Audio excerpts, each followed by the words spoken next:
What's up guys? Today's video is going to be basically about this new car of mine, trusty BA Ford Falcon.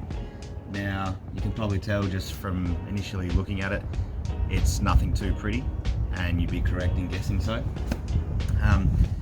Basically picked this car up for $300, registered, running with a few issues, and so far fixed most of the issues. Today we're going to be doing some brake pads on the rear. As I'll be able to show you, they are quite worn and making a lot of noise. So I thought I'd just make the video and basically what you can get for $300 if you look hard enough and you're quick enough, and what kind of issues you'll be looking at.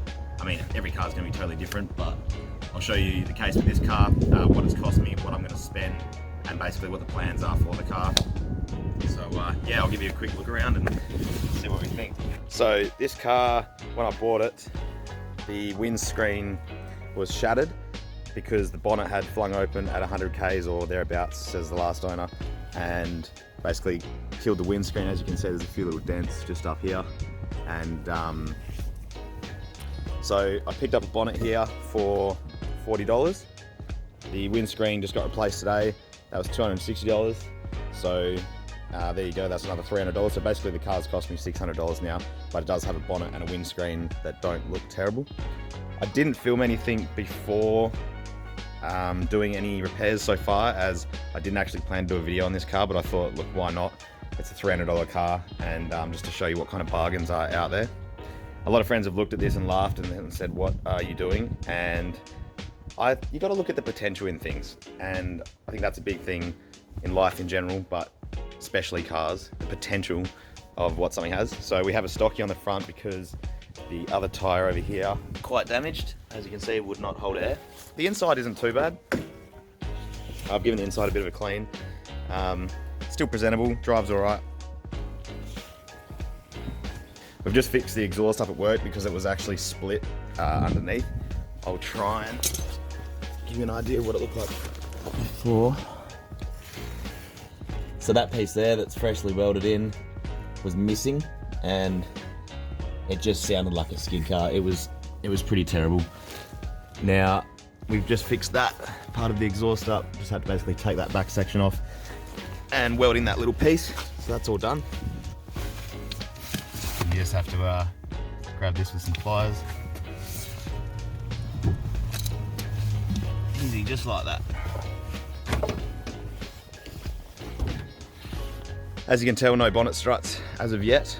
I will get some, just haven't got around to that. Pod filter here because the last owner actually hit a tree and caved the front end in. Now I've wired up this headlight. This headlight was basically just put in there to make the car look complete. Wasn't actually working, so I've wired it in and have low beam and high beam working, just not that indicator. So just need to finish that off, but he's running a pod filter because that airbox was all smashed up in a crash, and he thought, why not go that way? And other than that, it's not too bad. It's got a bit dirty. I think the last guy worked with limestone because underneath the car and outside the car was covered in limestone.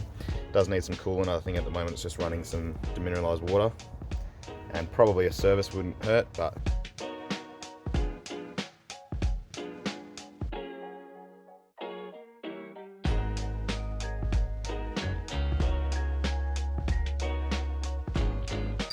okay, so we're just going to do some brake pads on the back of this thing, and as you can hear there,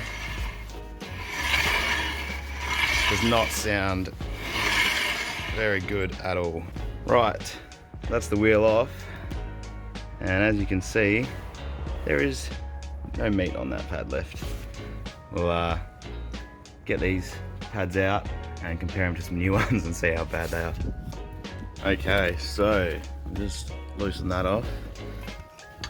And as you can see, pads are like brand new, and we'll just chuck them back in and run them for another 20,000 Ks, I reckon. All good. No, honestly, they are absolutely cactus. So we're gonna take them out.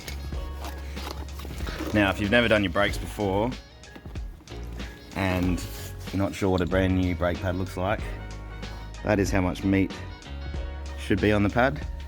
Obviously from new, so they wear out, but there is none There, it has actually gone back to metal, and that is why the rotor is now nice and rough and should probably be replaced, but for now I'm just going to throw some new pads in and see how they go. Apologies for the bad camera angles there. I was using my phone in one hand, therefore it wasn't full screen. I'll do my best to not do that in the future. But that's basically the video for today, guys. I'll do another update video on this car when I decide what I'm doing with it, whether I sell it or fix it up a bit more and decide to keep it. If I do sell it, I'll do a little video on how much money you can make basically fixing up an old car like this, and hopefully some people find that interesting. But thanks a lot for watching. If you did enjoy or learn something, please give it a like and subscribe, and I'll see you all next time. Cheers.